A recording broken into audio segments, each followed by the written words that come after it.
I hope you're ready to study, because this is some Lowrider education.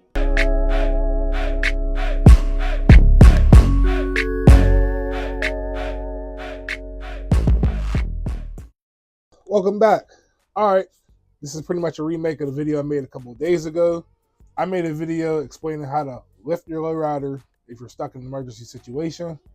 The way I did it, I had the concept together, but I guess I was doing it wrong and everybody seemed to criticize that. I tried it the way y'all said do it, and it's cool and it works, and I understand why you said do it your way, but it's like 6 in one hand, half dozen in the other. But I'll explain how I did it my way, and then explain how they said do it, and then explain what the difference in that is. Quick disclaimer, this is just a tutorial. If you don't feel comfortable doing this, I recommend that you don't do it. Do not do it. Whatever you do after this video, that's on you. It's definitely out of my hands. Again, if you don't feel comfortable doing it, find somebody who is comfortable doing it. I'm just here to show you the information that some people aren't putting out there. So for instructional purposes of this video, we're going to pretend the lack lays frame. I'm out and about. I'm stuck and I'm having electrical issues with the hydraulics and I can't drive laid out. First things first, find you some jumper cables. Next, I'm going to say this the simple way, and then I'm going to explain another way. The simple way, identify your first battery, which is your ground battery. Now, you can use any battery for this as long as you know what you're doing. Even though they are hooked in series, they are still 12-volt batteries.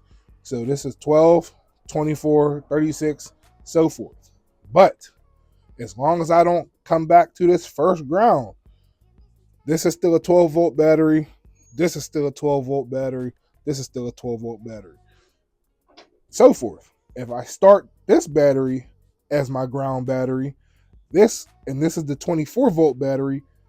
If you looked at the series, this would then be the 24-volt battery, even though it is my 36-volt battery in the series I have it.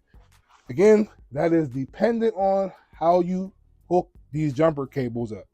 For simple purposes, just find your first battery, which is your ground battery. So this is how I said hook it up in my first video. I said start with your ground, find your first battery, ground it out, then find you a spot on your rack, which is a good ground. Any metal, because it's grounded out, it's a ground source. I chose to use the part that my solenoids are on because that's a good ground source. That's where they ground. Then I said, find you a 12 or 24 max, whichever one you want to use. I wouldn't recommend going above 24 volts, but you can also do this at 12 volts. I'm going to use the 12. Then I said, go over here to your motor and tap it. Boop, boop, boop, boop, sparks, all that. So apparently that's a big no-go. And the easiest way to put it is, they said you can mess up the studs in your motor and then you're going to be screwed over. Simple as that. That's the easiest way to put it, and that's how I'm going to put it. So now everyone said, this is how you do it, the correct way. All right, cool, let's go. Connect it to the motor.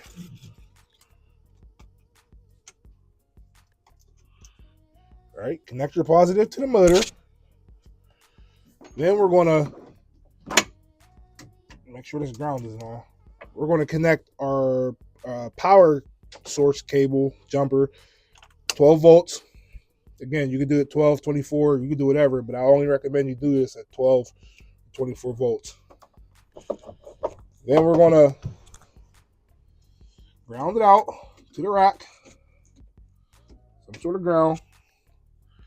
Then they said they would tap the ground. Or, before they start going crazy, probably put the ground on the battery and then tap the ground on your rack somewhere. Tap a piece of metal on your rack.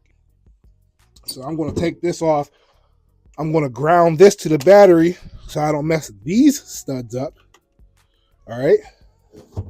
And since I have a bolting rack, I'm going to tap the head of this bolt.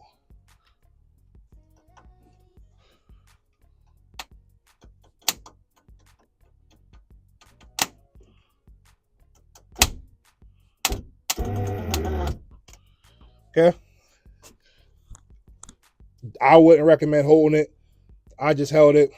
It is what it is. I'd recommend just tapping it. But as you can see, the vehicle raised, and I didn't destroy the threads and the studs of the motor or the battery. I destroyed the head of a bolt. That's replaceable, and it's not going to cost me that much. Here's a demonstration from this side of the car. I'm going to raise this left side up. I'm going to do that at 24 volts.